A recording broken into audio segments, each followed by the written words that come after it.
ونعوذ بالله من شرور أنفسنا ومن سيئات أعمالنا من يهده الله فلا مضل له ومن يضلل فلا هادي له أشهد أن لا إله إلا الله وحده لا شريك له وأشهد أن محمدا عبده ورسوله وبعد.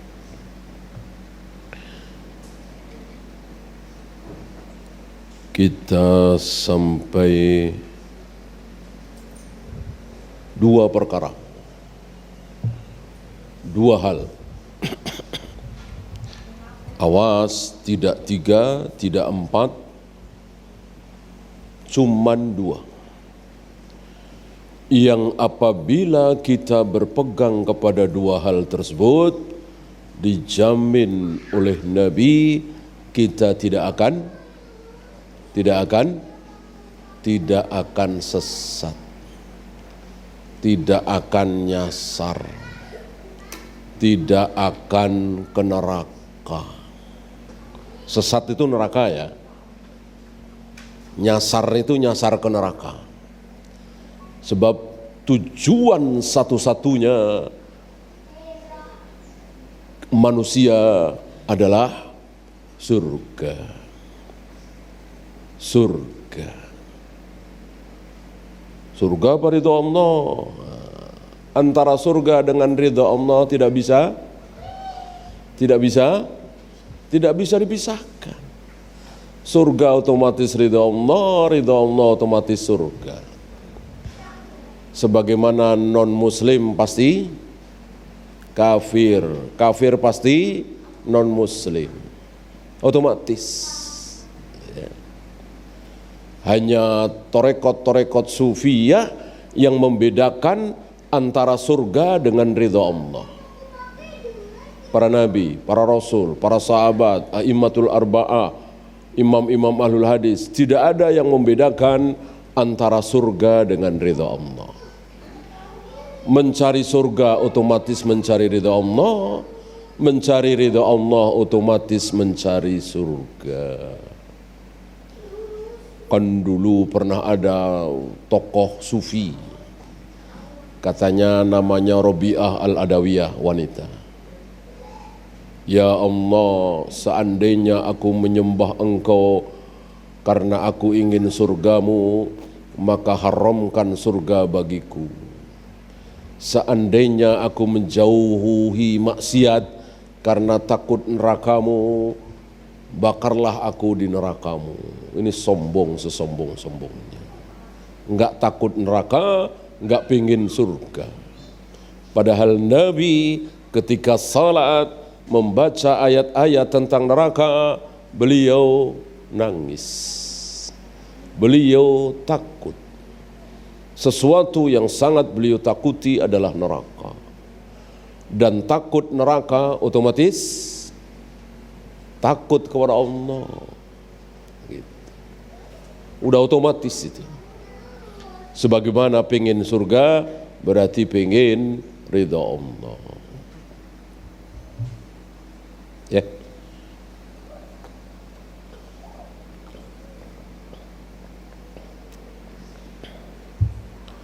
Berarti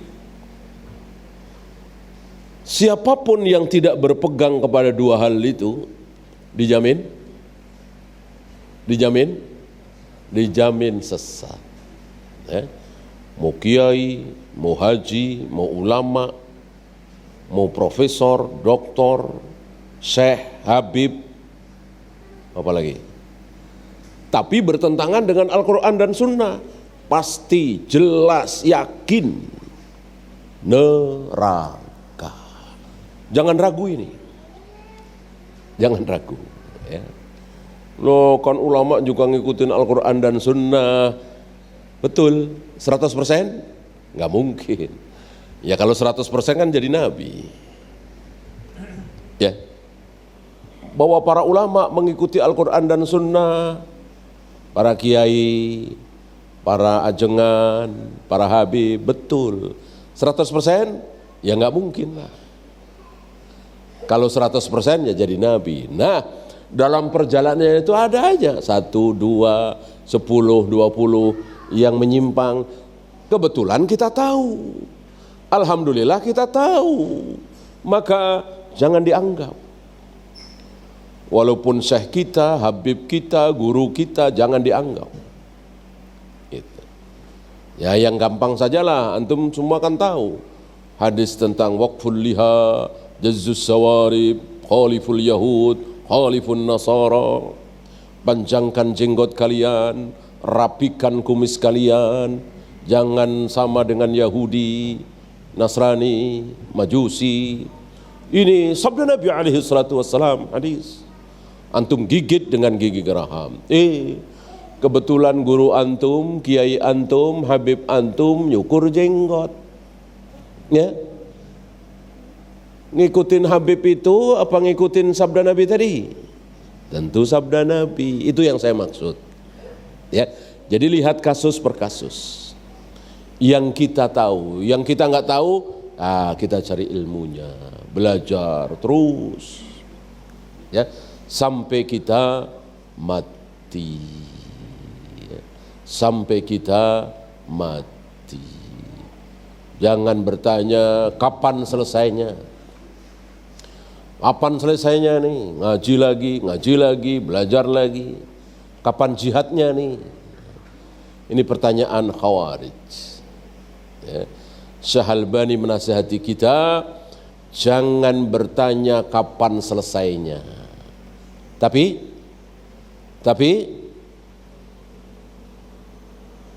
kita belum selesai sudah mati, nggak apa-apa. Yang penting mati berada di jalan itu. Jadi kita semua sedang berjalan nih. Jalan, jangan nanya kapan sampai. Tapi jangan sampai kita mati, kita keluar dari jalan itu. Mau mati 30 tahun lagi, 20 tahun lagi, 5 tahun lagi, sehari lagi, nggak masalah. Yang penting ketika kita mati, kita berada di jalan itu. Itu yang penting. Nggak usah nanya kapan selesai. Karena orang-orang hizbiyin, harokiyin meyakini selesai kalau kita sudah punya negara Islam. Selesai kalau kita sudah punya daulah Islamiyah. Selesai kalau kita sudah mengalahkan orang-orang kafir. Selesai kalau Islam maju menguasai dunia. Betul? Betul?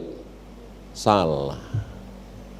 Salah. Selesai ketika kita mati husnul khotimah. Mati mengucapkan la ilaha illallah di kalimat terakhir. Bisa menjawab pertanyaan mungkar nakir, masuk surga, baru dikatakan selesai. Ya.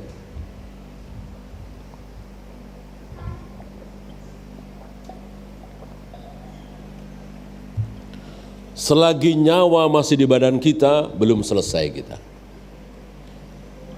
Ada jaminan kita akan terus beriman sampai mati? Mana? Mana ayatnya, mana hadisnya? Kita dijamin bahwa kita terus beriman sampai mati. Enggak mungkin murtad, enggak mungkin berbuat maksiat, enggak mungkin keluar dari manhaj yang hak ini. Ada jaminan? Mana? Mana enggak ada jaminan? Yang sudah dijamin Rasul dan para sahabat. Abu Bakar sudah dijamin masuk surga. Umar sudah dijamin masuk surga. Utsman, Ali, Zubair, Tolha, Abdurrahman bin Auf dan seterusnya sudah dijamin masuk surga. Ala kita nggak ada yang jamin. Maka kita terus berjuang, terus berjalan sampai kita husnul khotimah. Jangan sampai su'ul khotimah. Nggak ada jaminan. Ya. Maka gimana mau tenang, gimana kita mau nyaman, gimana kita enggak merengek memohon kepada Allah supaya terus diberi nikmat hidayah, tidak dicabut hidayah ini. Maka sering-seringlah berdoa, Rabbana la tuzigh qulubana ba'da idh hadaitana. Jangan engkau cabut lagi ya Allah hidayah yang telah engkau berikan ini.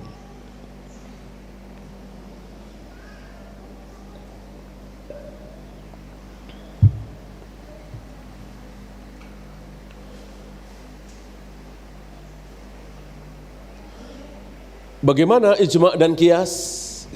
Apakah kemudian menjadi 4? Ya, tidak. Tidak. Bahwa ada ijma', ada qiyas, betul. Dan ijma' ini ijma' sahabat, betul. Kan bagian dari ini. Yang nyuruh kita mengikuti ijma' sahabat siapa? Sunnah kan? Al-Quran dan sunnah kan? Fabihudahu muqtadih. Ikuti hidayah mereka para sahabat. Ya. Jadi itu cuman rincian. Garis besarnya ya Al-Quran dan Sunnah, Sunnah Al-Quran. Loh, kok kita disuruh mengikuti ijma' sahabat? Ya yang nyuruh kan Al-Quran dan Sunnah. Bahkan mengancam ya. Wa may yushaqiqir rasula min ba'di ma tabayyana lahul huda wa yattabi' ghaira sabilil mu'minin nuwallihi ma tawalla. Barang siapa yang tidak mau mengikuti Rasul dan jalannya orang-orang mukmin. Orang-orang mukmin di sini siapa? Orang-orang mukmin di sini siapa? Kan ada orang mukmin Saudi, orang mukmin Indonesia, ada orang mukmin Mesir, Malaysia, Brunei. Ini yang mana nih? Orang mukmin yang mana nih? Orang mukmin yang ada, yang hidup ketika ayat ini turun.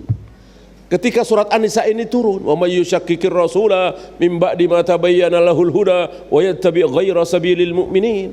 Barang siapa yang tidak mau mengikuti Rasul dan orang-orang mukmin. Siapa orang-orang mukmin di sini? Siapa?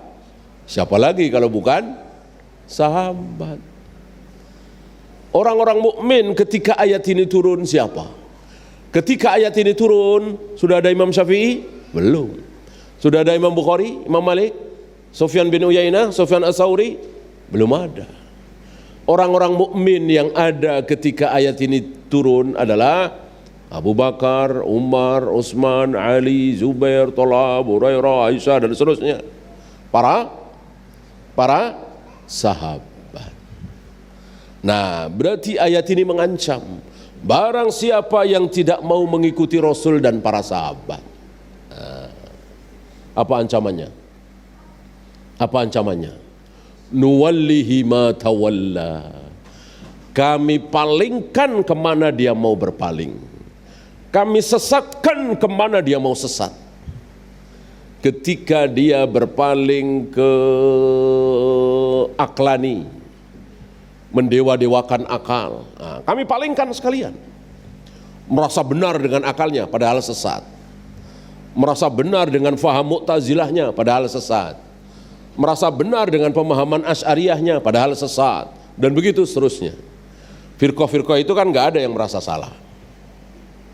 Antum pernah dengar ceramah firqah yang merasa salah? Ya. Kami dari firqah ini, ya. Firqah ini bukan firqah yang baik, ini firqah sesat, ya. Tapi biarinlah kami sesat, ya. Nggak apa-apalah kami sesat. Begitu? Nggak ada. Mau yang Ahmadiyah udah terang benderang, ya. Masa orang India bernama Mirza Ghulam Ahmad dapat wahyu, tazkirah, ya. Dan asal ngeramal, nubuat dia bilang, ya. Asal ngeramal nggak pernah menjadi kenyataan, ya. Ada wanita cantik sekali, dia ingin nikahi,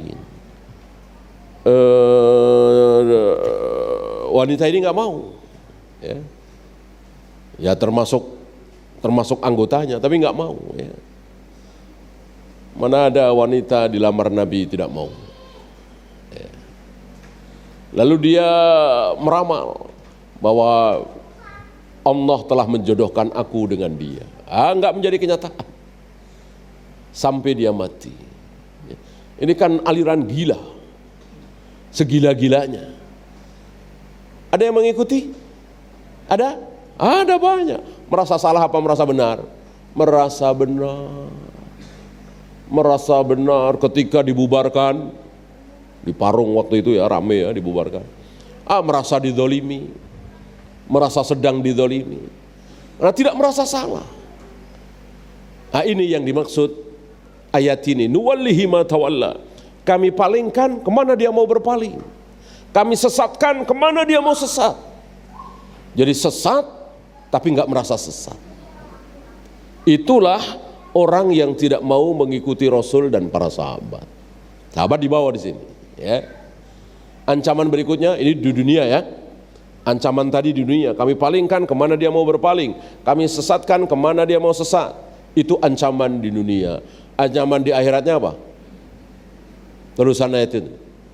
Wa nuslihi jahannam. Dan akan kami masukkan ke dalam jahannam. Ya, ini mengerikan sekali.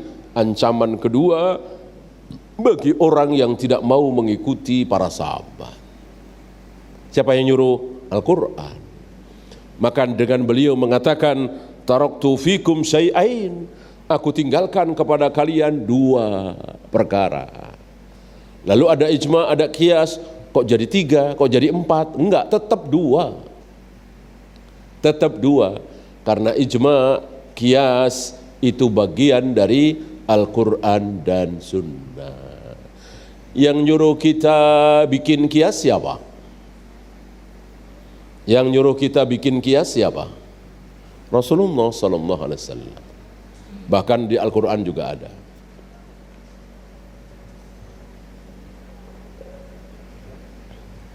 Wa kadzalikan nusyur.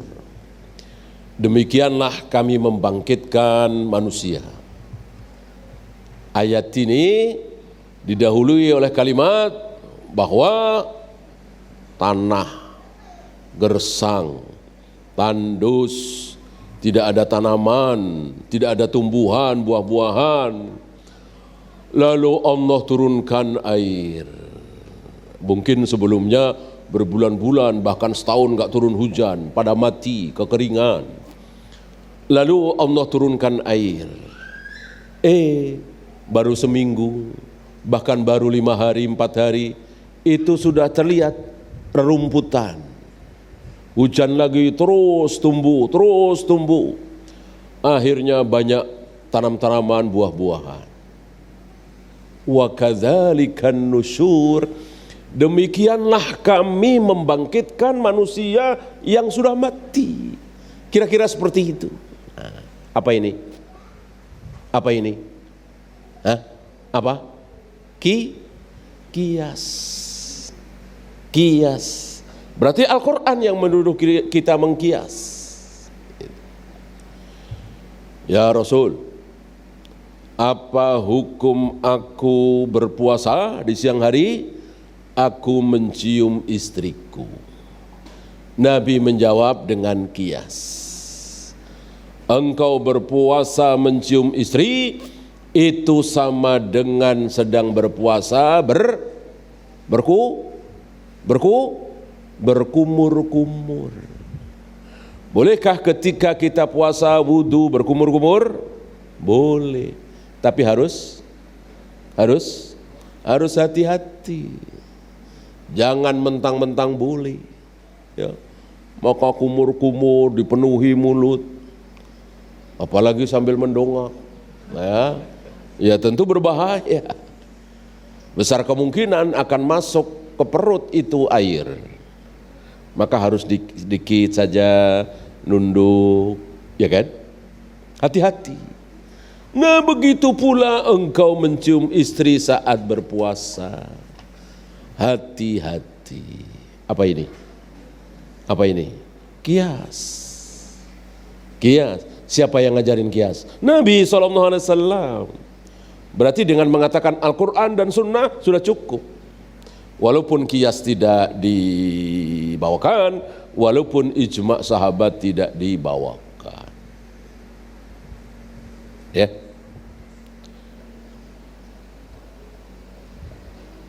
Tapi ingat, kias tidak boleh dipakai dalam, nah, ini yang banyak saudara-saudara kita tidak paham. Apa aja pakai kias, gitu. Apa saja pakai kias.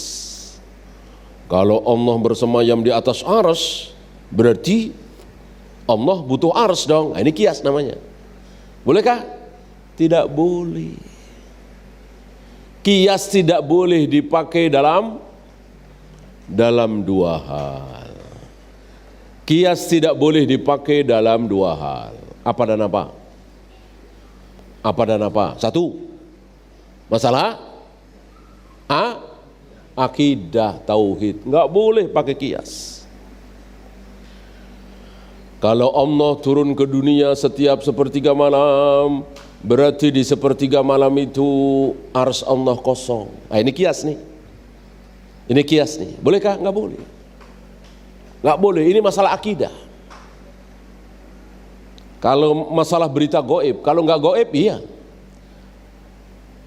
Kalau Rasulullah ke Taif, berarti detik itu Rasulullah tidak ada di Mekah.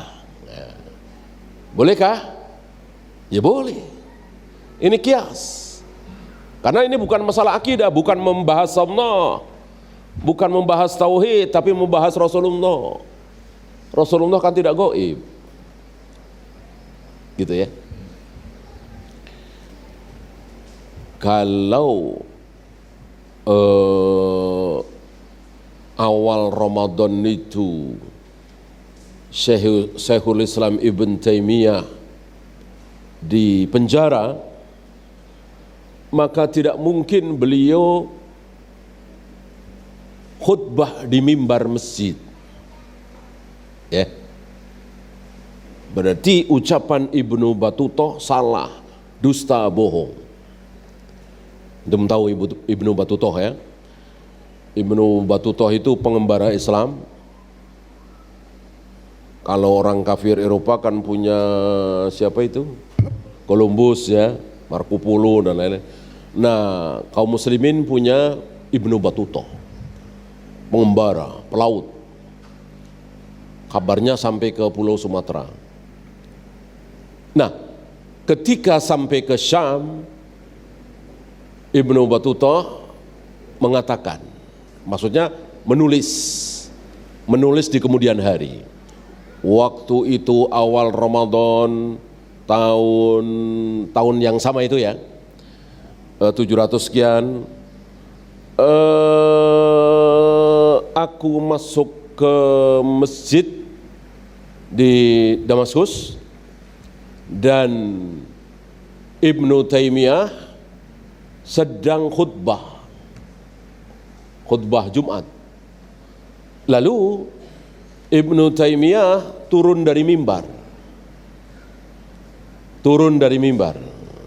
Mungkin menjelang khutbah kedua gitu ya, akhir khutbah pertama, mengatakan Allah turun ke langit dunia persis seperti aku turun dari mimbarku ini. Ya. Dicatat itu oleh Ibnu Battuta dan mengatakan itu adalah awal Ramadan tahun yang sama.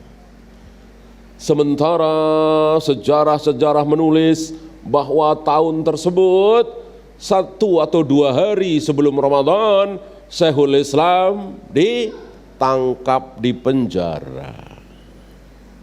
Ya. Dan di penjara tentu bukan sehari 2 hari, berbulan-bulan, bahkan bertahun. Kan beliau 7 tahun ya keluar masuk penjara.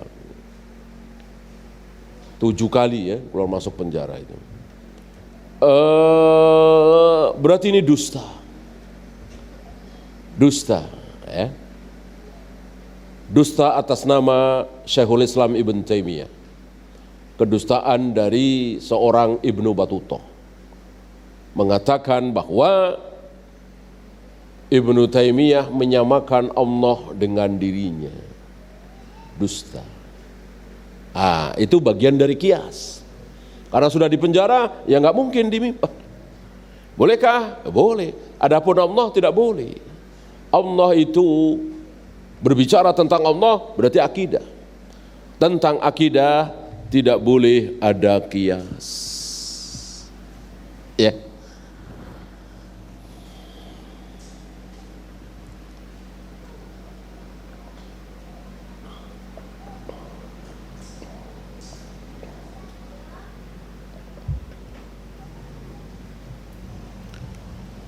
Kalau penduduk surga dan penduduk neraka bisa berbincang, bisa berdialog, ada kan?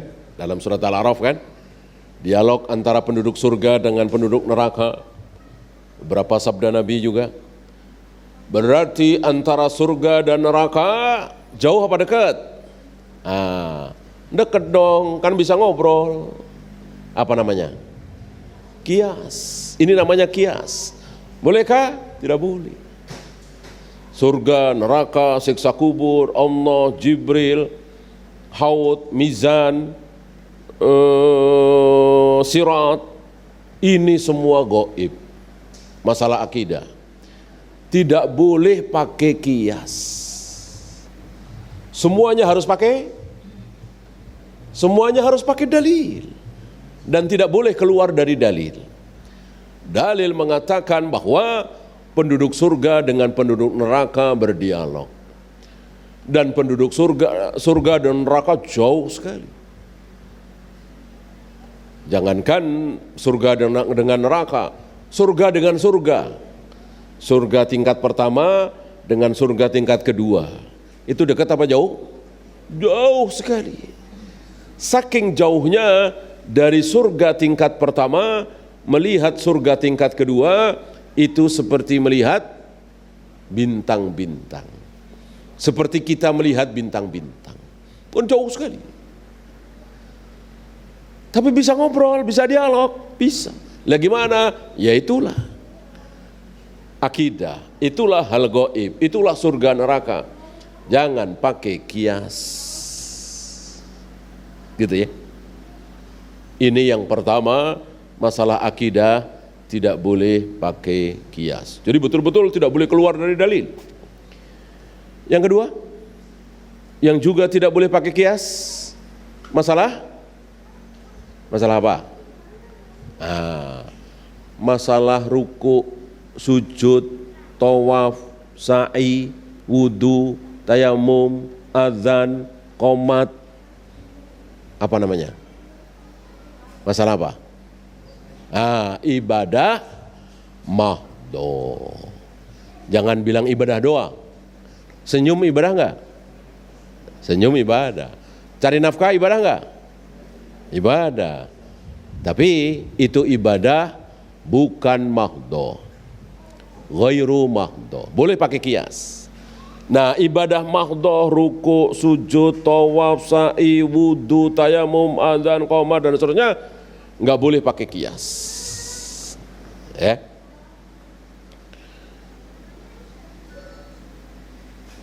Kalau takbiratul ihram mengangkat tangan, maka takbir 4 kali di salat mayat dan takbir 7 kali di salat Id dan 5 kali di rakaat kedua otomatis juga mengangkat tangan.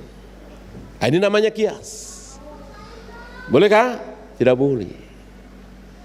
Tidak boleh. Untuk mengangkat tangan di 7 takbir salat Id dan 5 takbir di salat Id rakaat kedua itu harus pakai dalil.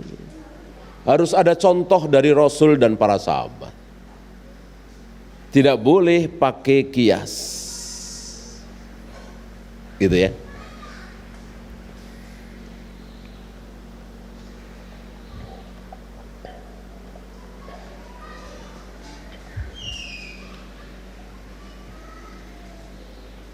Betul-betul tidak boleh keluar dari dalil. Berbeda dengan jual beli. Hukum jual beli. Adakah contoh dari Rasul dan para sahabat jual beli lelang. Sepertinya kita nggak pernah dengar ya, Rasul melelang misalnya. Tapi bolehkah jual beli secara lelang? Nih, siapa yang berani beli ini, barang langka, nggak ada yang punya, kecuali sedikit sekali. Saya punya nih motor antik misalnya. Siapa berani 10 juta? Ada yang berani, saya berani 11.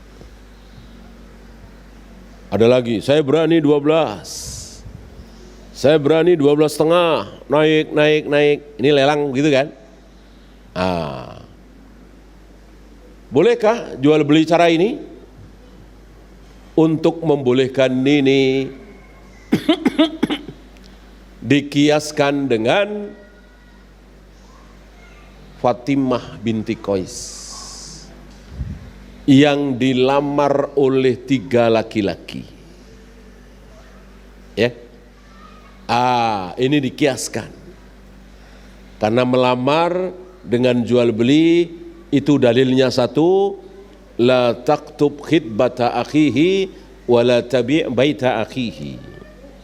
Jangan kalian melamar wanita yang dilamar oleh laki-laki lain, dan jangan kalian membeli barang yang dibeli oleh orang lain.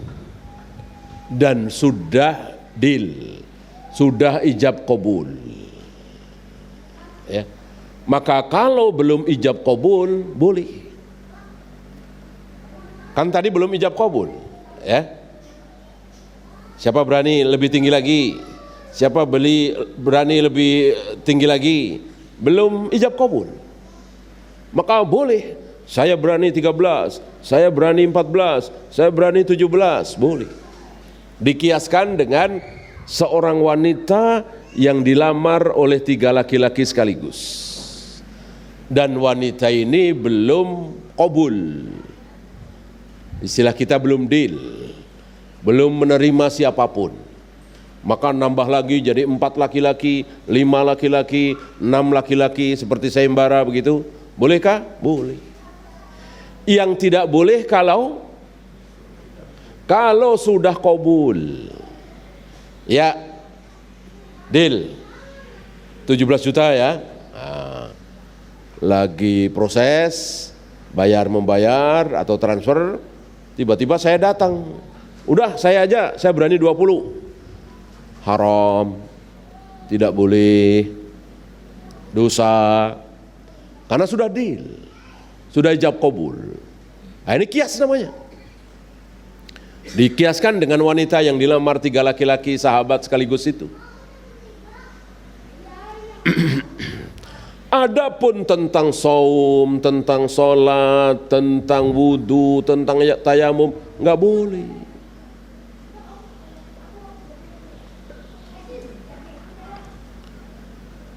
Kalau habis wudu baca apa? Habis wudu baca apa? Sambil berdiri. Boleh mengangkat tangan. Baca syahadat kan? Habis wudu baca syahadat kan? Dan ada sedikit doa. Asyhadu an la ilaha illallah wahdahu la syarikalah wa asyhadu anna Muhammadan abduhu wa rasuluh. Allahumma ja'alni minat tawwabin. Itu kan ucapan setelah wudu. Nah, saya nggak wudu karena nggak ada air. Saya tayamum. Baca apa? Baca itu, itu namanya kias. Bolehkah? Nanti dulu, tunggu dalil. Apakah ada dalil dari Allah dan Rasulnya, dicontohkan oleh Rasul dan para sahabat, bahwa Rasul dan para sahabat habis tayamum baca itu, baca syahadat itu. Ya. Kalau nggak ada, nanti dulu, itu namanya kias. Ini kan ibadah, tayamum ibadah, wudu ibadah, ini juga ibadah mahdhah, maka tidak boleh pakai kias. Ya. Tidak boleh keluar dari dalil.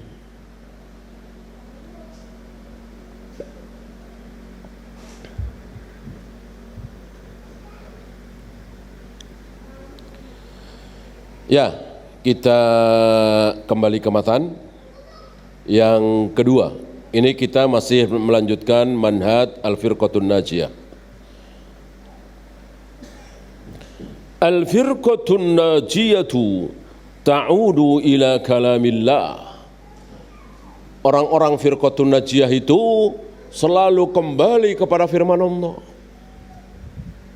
Jadi kalau sudah ada yang bilang ini kata Allah, udah diem. Ciri-ciri firqatun najiyah begitu. Ribut-ribut nih. Lalu ada yang bilang ini firman Allah, udah diem. Walaupun dia dirugikan, walaupun dia tidak senang,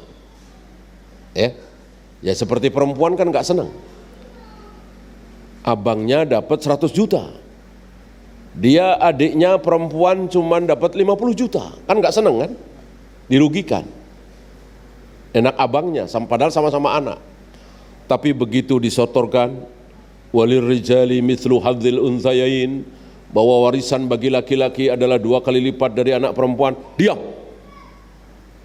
diam, sami'na wa ata'na. Nah itu ciri-ciri firqatun najiyah begitu. Pokoknya kalau sudah kata Allah, diam, selesai. Ya.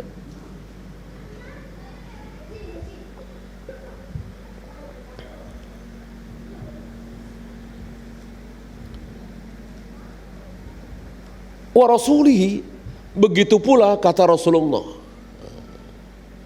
Sama apa beda? Sama.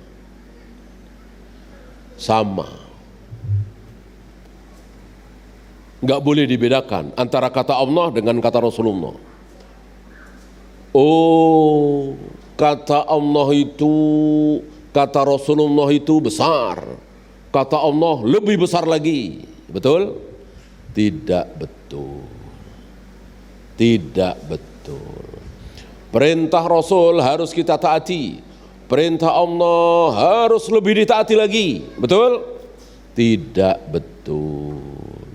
Sama persis. Ucapan Nabi berisi hal-hal yang besar. Ucapan Allah berisi hal-hal yang lebih besar. Betul? Tidak betul. Sama-sama besar.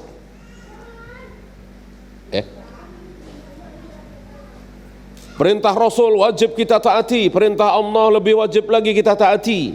Tidak betul. Sama-sama wajib. Ya. Bahwa ini lebih wajib, ini lebih wajib, ini lebih penting, betul. Tapi tidak berdasarkan karena ini di Al-Qur'an, karena ada di hadis, enggak. Berapa banyak hal-hal besar tidak ada di ayat, adanya di hadis. Padahal besar sekali. Rukun Islam. Apa? Rukun Islam. Tapi nggak ada di Al-Quran, adanya di hadis. Apa antum mau bilang rukun Islam itu kecil? Namanya juga rukun, tentu besar. Tapi nggak ada di Al-Quran, adanya di hadis. Subuh 2 rakaat, maghrib 3 rakaat, asar 4 rakaat. Itu adanya di surat apa? Ayat berapa? Kalau safar 22 ya, dikosor, dijamak ya, melempar jumroh 7 kali, sa'i 7 kali ya, surat berapa, ayat berapa? Enggak ada di Al-Quran. Padahal besar sekali masalah sholat, rukun Islam ya, tidak ada di Al-Quran. Maka mengatakan hadis berisi hal-hal besar, Al-Quran berisi hal-hal yang lebih besar, salah besar. Yang benar sama. Sementara di surat An-Nur itu ada ayat nyuruh anak-anak kalau masuk kamar orang tua disuruh ngetuk pintu. Itu ada di surat An-Nur kan? Apa antum mau katakan ngetok pintu, mau masuk kamar orang tua ngetok pintu lebih besar dari subuh 2 rakaat, maghrib 3 rakaat? Bisa kufur kita. Ya. Maka jangan terkecoh ucapan sebagian orang yang mengatakan tadi. Itu masih agak halus ya. Hadis berisi hal-hal yang besar, Al-Quran berisi hal-hal yang lebih besar, masih agak halus. Ada yang lebih kasar. Hadis ditulis 100 tahun setelah Nabi wafat, katanya. Ya. Hadis itu ucapan manusia. Ucapan manusia ya bisa benar bisa salah. Yang nggak mungkin salah adalah ucapan Allah. Maka cukup kita Al-Quran saja. Ingkar sunnah. Ada di sekeliling kita ini orang-orang seperti itu. Ingkarus sunnah. Dia nggak pakai Sahih Bukhari, nggak pakai Sahih Muslim, nggak pakai Sunan Abu Daud, Nasai, Tirmidzi, Ibnu Majah, Musnad Ahmad, Sunan Abdul Razak dan seterusnya, nggak pakai. Cukup Al-Quran. Tapi anehnya mereka bisa sholat, nggak konsekuen. Coba kalau betul-betul pakai Al-Quran 100% tanpa hadis, dari Al-Fatihah, Al-Baqarah, Ali Imran, An-Nisa, Al-Maidah terus sampai Anas. Ada cara ruku, cara sujud, isya berapa rakaat, lempar jumrah berapa kali, caranya bagaimana? Nggak ada. Jadi kalau mereka konsekuen, betul-betul ingkar sunnah, hanya pakai ayat Al-Quran, nggak bisa sholat. Gimana caranya? Sementara perintah sholat dalam Al-Quran ada nggak? Ada, diulang-ulang. Aqimus shalah wa atuz zakah, aqimus shalah wa atuz zakah, diulang-ulang. Dirikanlah sholat, bayarkanlah zakat, diulang-ulang. Tapi cara sholat seperti apa? Nggak ada di Al-Quran. Tapi anehnya mereka bisa sholat. Mestinya mereka nggak bisa sholat. Ya. Nah, ini kesesatan orang-orang ingkar sunnah, mengingkari sunnah.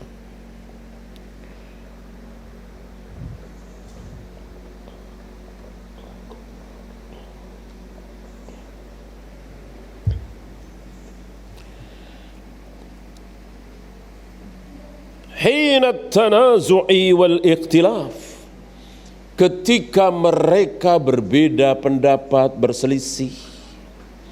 Jadi enggak ngotot masing-masing. Wah, ini kata guru saya, enggak, ini kata mazhab saya, enggak, ini kata syekh saya. Ya kapan mau selesai? Maka kalau antum debat, dialog ya, mungkin antum punya teman saudara yang susah diajak, ya mungkin dia mancing-mancing berdialog, debat,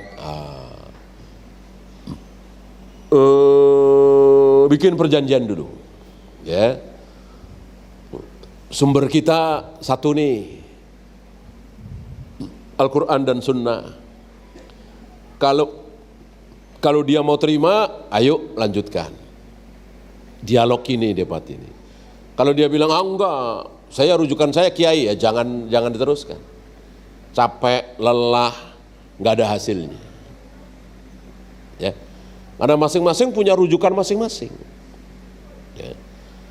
Maka tidak tepat kalau sebagian saudara-saudara kita, terutama anak-anak muda yang istilahnya kristolog ya, kristolog, mereka menjuluki dirinya kristolog. Itu debat dengan pendeta pastor, ini enggak tepat ya. Karena tentu pendeta pastor enggak mau kalau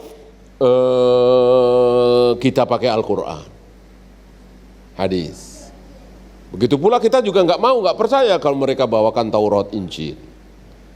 Orang udah banyak yang berubah-ubah ya. Maka Nabi enggak mencontohkan.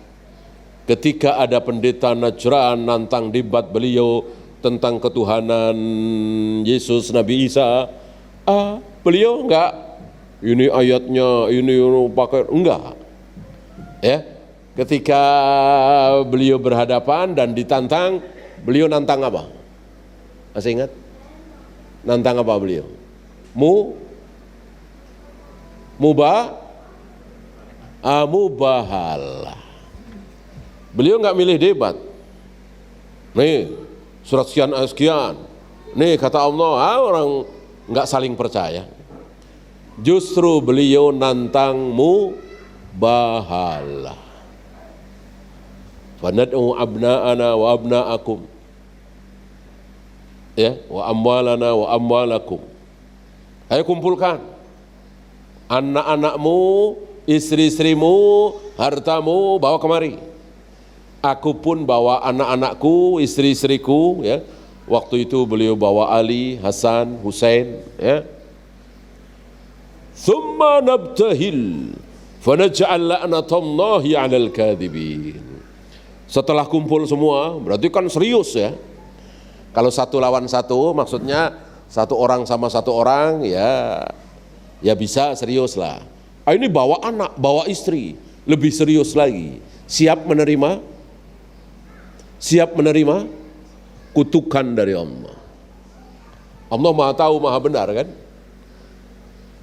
Summa nabtahil fanaj'al la'natallahi 'alal kadhibin. Mari kita berdoa, ya Allah, siapa di antara kami yang salah, yang sesat, kutuklah hari ini juga. Itu mubahalah namanya.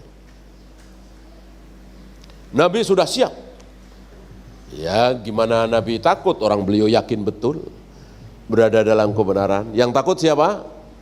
Si pendeta ini takut, nggak datang. Ya.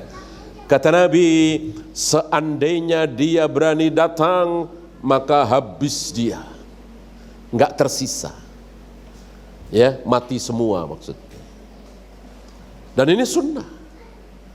Maka para ulama ahlus sunnah ketika berhadapan dengan orang-orang sesat yang tidak mau rujuk, sudah dibawakan ayatnya, sudah dibawakan hadisnya, masih ngeyel, ngotot, nggak mau rujuk, udah mending mubahalah. Dan itu pernah dilakukan oleh Imam Nawawi, pernah dilakukan oleh Ibnu Hajar Al-Asqalani, dan belum lama ini dilakukan oleh Syekh Sanaullah yang satu negara, satu tempat dengan yang mengaku Nabi itu Mirza Ghulam Ahmad. Ya, bermubahalah itu sunnah daripada capek-capek debat. Kecuali rujukannya sama, setuju ya. Jadi kalau kata Al-Quran begini kita ikut, kata hadis begini, ya setuju, ya udah teruskan. Dan betul, ketika ternyata pendapat satu pihak kok bertentangan dengan ayat, dia rujuk, gitu ya.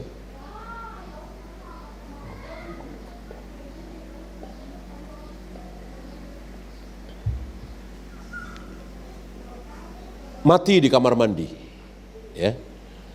Akhirnya mati di kamar mandi setelah mubahalah itu, nggak sampai setahun, ya. Bahkan riwayat mengatakan bersama dengan kotorannya, mati dalam keadaan hina, nista. Setelah dia bermubahalah dengan Syekh Sanaullah di India itu, salaf beliau, ahlu sunnah.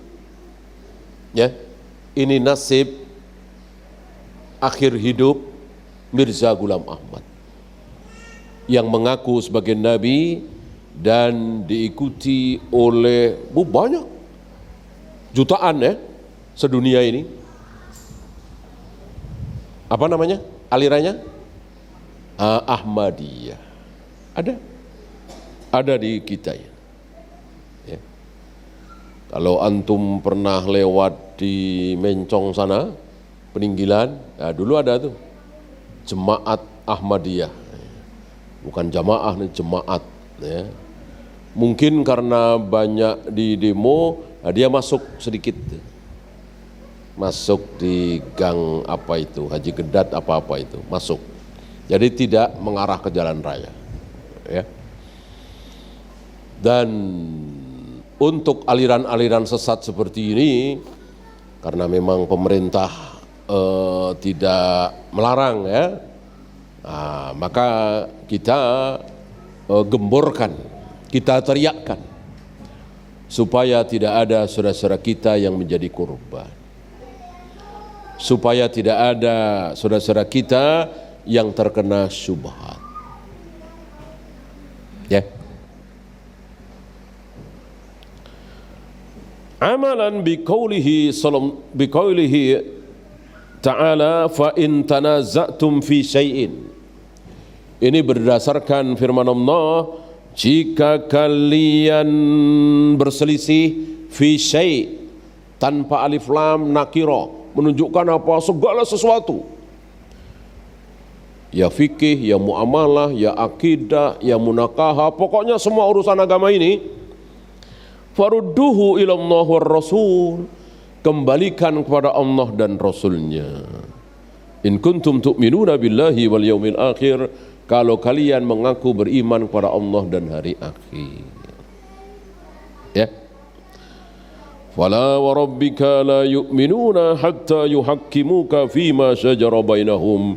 Demi Allah mereka tidak beriman. Demi Allah mereka tidak beriman sampai mereka menjadikan engkau sebagai hakim. Engkaunya siapa? Engkaunya siapa? Engkaunya Rasulullah SAW yang memutuskan perkara. Ya. Maka ada riwayat orang sepertinya orang Yahudi ya, atau orang Badui datang ke Umar minta fatwa, istilahnya ya, minta fatwa tentang urusan dia ya. Kata Umar, kenapa tidak minta kepada Rasulullah? Kata orang ini, aku sudah, tapi aku enggak puas, aku maunya sama engkau saja. Umar langsung masuk ke rumah, ke belakang, ngambil. Nah, dengar kisah ini? Nah, ngambil golok, ngambil pedang, ya, keluar, orang ini mau dibunuh, ya. Karena udah diputuskan Rasulullah, nggak puas, apa kalau nggak kafir? Sementara dia ngaku Muslim, berarti murtad. Murtad diapain? Bunuh. Ya. Siapapun kita yang mengaku Muslim, ketika Nabi memutuskan haram, nggak boleh ada yang protes. Wajib, nggak boleh ada yang protes. Protes kafir. Ya. Sekedar tidak taat belum kafir. Jangan berzina, zina juga belum, tidak otomatis kafir. Jangan minum khamar, minum khamar juga tidak otomatis kafir. Ya. Tapi kalau Nabi bilang zina haram, khamar haram, enggak halal, itu kafir. Paham ya? Protes dengan tidak taat kan beda. Protes dengan tidak taat beda. Protes pasti tidak taat. Tidak taat belum tentu protes. Apakah para pelacur, para pezina, para penjudi mereka protes? Kalau zina itu mestinya halal, kalau judi itu mestinya halal, enggak kan? Mereka tetap mengakui bahwa itu semua haram. Maka mereka melakukan itu dengan sembunyi-sembunyi, malu-malu, karena enggak protes. Kalau protes biasanya enggak sembunyi-sembunyi, kata siapa haram, ya. Seperti firqah-firqah itu kan menentang. Kata siapa tahlilal haram? Kata siapa maulid Nabi bid'ah? Mereka melakukan tahlilan, maulid dengan terang-terangan. Gitu ya. Karena protes. Beda dengan pemabuk, penjudi, pezina, pelacur, mereka tidak protes. Mana yang lebih buruk? Tidak taat apa protes? Mana yang lebih buruk? Tidak taat apa protes? Protes. Siapa yang pertama kali protes? Siapa yang pertama kali protes kepada Allah? Khalaqtani min nar wa khalaqtahu min tin. Protesin. Ana khairum minhu. Ketika ditanya, kenapa kamu enggak mau sujud, yang lain mau sujud? Aku lebih baik dari Adam ya Allah. Engkau ciptakan aku dari api, sedangkan Adam engkau ciptakan dari tanah. Protes. Siapa? Iblis laknatullah alaih. maka makhluk terburuk di jagat raya alam semesta ini berani protes melawan Allah terang-terangan karena sombong. Lebih baik masuk neraka daripada sujud mengakui keutamaan Adam. Ini seburuk-buruk hasad, sebesar-besar hasad, hasadnya iblis. Maka kelakuan iblis jangan sekali-kali antum tiru. Lebih baik bangkrut daripada saya jualan dekat dia. Nah, ini mental-mental iblis. Lebih baik saya nggak sembuh lah daripada diobatin sama dia. Padahal dia dokter bagus. Kalau diobatin sama, tapi karena hasadnya itu sombong. Ya. Lebih baik saya miskin daripada saya kerjasama sama dia. Ya, bukan karena dia nggak amanah, bukan, ya karena benci. Ya, lebih baik saya nyasar daripada nanya-nanya sama dia. Ini model-model iblis nih. Kan ada yang begitu ya. Lebih baik saya lapar dah daripada saya makan makanan dia. Nah, ini model-model iblis. Ya, lebih mending lapar daripada makan, karena makannya dari dia. Nah, kebencian yang sudah memuncak. Ini gaya-gaya iblis. Waliyadzubillah. Ya, ada pertanyaan? Silakan.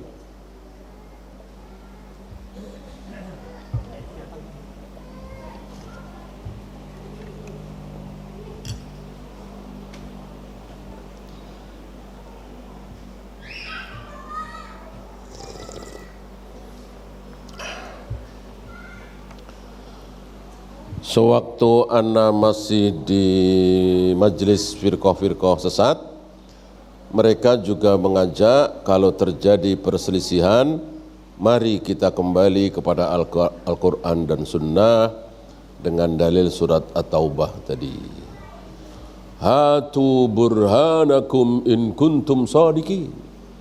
Mana burhannya? Mana dalilnya? Mana prakteknya? Ya seperti contoh tadi ya kan, contoh yang mudah. Ya. Apa mereka nggak tahu kalau Rasul dan para sahabat semuanya berjenggot? Para nabi, para rasul nggak ada yang motong jenggot, ngerok jenggot. Ya, sementara Nabi menyuruh. Gitu. Mereka lebih memilih mengikuti guru-gurunya yang motong jenggot. Ya. Nah, ini udah contoh jelas. Jadi ini bedanya majelis salaf dengan non salaf. Apa? Rinci. Mereka tidak rinci, mujmal saja. Ya mereka nggak akan marah dengan ayat ini, hadis ini kalau berhenti sampai di situ. Jika kalian berselisih, mari kembali kepada Al-Quran dan Sunnah, nggak marah. Marahnya kalau apa? Kalau dirinci, dikuliti satu-satu, dipraktekkan satu-satu. Ya, mana yang lebih benar? Guru kita, syekh kita, apa Rasulullah? Mereka masih menjawab, ya Rasulullah. Belum begitu rinci. Nah, begitu rinci, ya. Guru kita pada tahlilan muludah. Rasulullah tahlilan apa tidak? Udah mulai ini. Udah mulai rinci, udah mulai tapi kan. Nah, dirinci lagi, Khadijah meninggal saat Nabi masih hidup. Hamzah meninggal saat Nabi masih hidup. Mus'ab bin Umair, Ja'far bin Abi Thalib, bahkan anak-anak Nabi semua meninggal ketika Nabi masih hidup kecuali Fatimah. Adakah riwayat Nabi mentahlilkan mereka 3 hari, 7 hari, 40 hari, 100 hari dan seterusnya? Enggak ada. Udah mulai nih, ya. Kecuali yang diberi hidayah oleh Allah. Kalau yang diberi hidayah oleh Allah, ya insya Allah, iya betul. Iya, tapi kan Nabi nggak melarang dan itu baik. Ya oke. Berarti kalau ini baik, Berarti ketika Nabi tidak mentahlilkan Khadijah, tidak mentahlilkan anak-anaknya, berarti Nabi tidak baik. Atau agak sopan lah, kurang baik. Nabi kurang baik. Lebih baik kiai-kiai kita ada kematian ditahlilkan. Tega berani mengatakan kiai kita lebih baik dari Rasulullah karena kiai kita tahlilan, mentahlilkan kematian, Rasulullah tidak berani. Terus dirinci terus. Terus.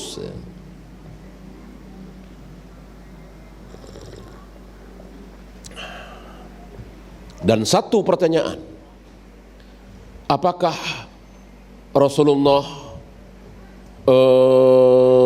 tahu kalau maulid Nabi itu baik?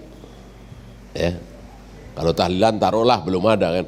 Ya kalau memperingati hari kan, ya insya Allah beliau tinggal nanya kepada Allah, aku lahir tanggal berapa, bulan apa ya Allah, supaya aku bisa memperingati hari kelahiranku, maulid Nabi bersama para sahabatku.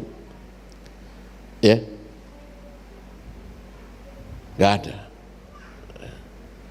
Nah, apakah Rasulullah tahu kalau maulid Nabi itu baik? Sementara Nabi merayakan maulid Nabi itu sangat-sangat mungkin. Kan hari itu sudah banyak perayaan-perayaan di luar Idul Fitri, Idul Adha, ya kan? Terutama dari siapa? Yahudi. Yahudi itu kan paling hobi dengan hari raya. Maka ketika turun ayat terakhir, al-yauma akmaltu lakum dinakum, pada hari ini agama kalian telah aku restui. Apa kata Yahudi? Seandainya ayat itu turun di kami Yahudi, maka kami akan jadikan hari turunnya ayat itu sebagai hari raya. Ini membongkar borok Yahudi, bahwa yang hobi merayakan hari ini, hari itu, hari ini, hari itu adalah Yahudi. Maka kita jangan ikut-ikutan Yahudi. Ada hari ibu, ada hari pahlawan, bahkan ada hari yang buruk. Apa itu? Hari Aid. Buruk sekali kan? Aid itu kan penyakit buruk, penyakit memalukan. Diperingati, ada hari Aid internasional. Ada hari kasih sayang. Bentar lagi ya. Ada hari, macam-macam. Itu Yahudi. Sementara Islam hanya mengenal berapa? Dua. Idul Fitri dan Idul Adha. Di luar itu tidak ada, bid'ah semua, batil semua. Mau mengatasnamakan agama, Isra Mi'raj, nuzul Quran, tahun baru Islam dan seterusnya. Mau mengatasnamakan negara, mau mengatasnamakan internasional tadi, mau mengatasnamakan pribadi, hari kelahiran, hari pernikahan, hari kematian, semuanya batil. Dua hari yang hanya boleh dirayakan, yaitu Idul Fitri dan Idul Adha, dan perayaannya jelas. Salat 2 rakaat, diteruskan dengan khutbah 1 kali. Habis itu harus makan, harus minum, tidak boleh berpuasa. Besoknya sudah boleh untuk Idul Fitri karena cuman sehari. Untuk Idul Adha 4 hari. Sampai tanggal 13 Dzul Hijjah masih tidak boleh berpuasa, masih disunahkan menyembelih kurban. Maka Idul Adha lebih besar dari Idul Fitri. Wallahu a'lam. Ada lagi?